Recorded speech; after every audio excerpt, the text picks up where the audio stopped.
এবারে 100 দিনের কাজ বন্ধ রয়েছে। দেখুন কতদিন ধরে আমরা সিপিএম এনেছিলাম 100 দিনের কাজ, ওই কাজ এরা তৃণমূল আর বিজেপি একসঙ্গে মিলে বন্ধ করেছে। সেজন্য ভোট দিন এবারে হবে দাদা দিদি, কাজটাই ভোট দিতে হবে। আবার 100 দিনের কাজ এরা বন্ধ করে দিয়েছে। জিনিসপত্রের দাম কত দেখুন।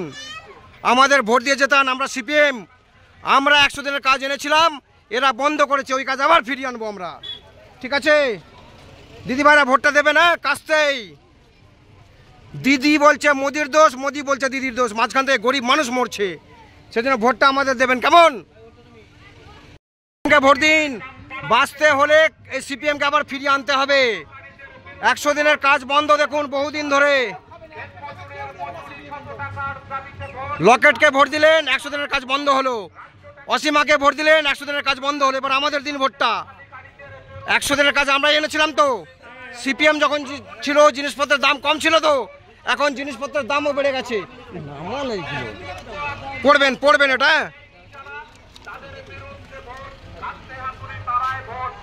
নামো না গাড়ি থেকে। ভাই ভোট দিতে হবে তো এবারে। 100 দিনের কাজ দিদি, 100 দিনের কাজ কতদিন বন্ধ? তাহলে তৃণমূল বলছে বিজেপির দোষ, বিজেপি বলছে তৃণমূলের দোষ। একদম দেবেন ভোটটা, কাজটা দেবেন, কোনো ভয় পাবেন না। একদম হ্যাঁ, অবশ্যই ভোটটা দেবেন। ধন্যবাদ দাদা, ভোট দেবেন এবারে সিপিএম কে।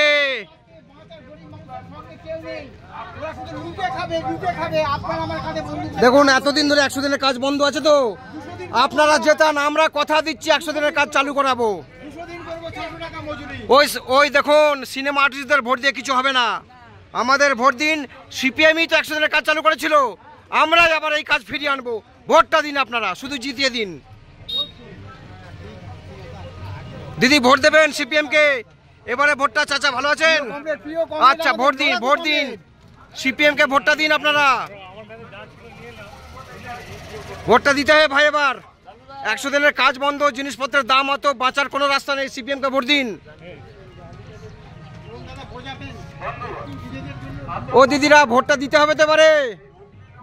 সিপিএম কে ভোট দিন, কাজটা হাতুড়িতে। 100 দিনের কাজ বন্ধ তো কতদিন, 2 বছর। এটা পড়বেন, আমাদের প্রার্থীর পরিচিতি, এটা পড়বেন আর ভোটটা দেবেন।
আসন্ন লোকসভা নির্বাচনে রাজ্যের প্রতিটি প্রান্তে বামফ্রন্ট প্রার্থীদের জয়ী করুন।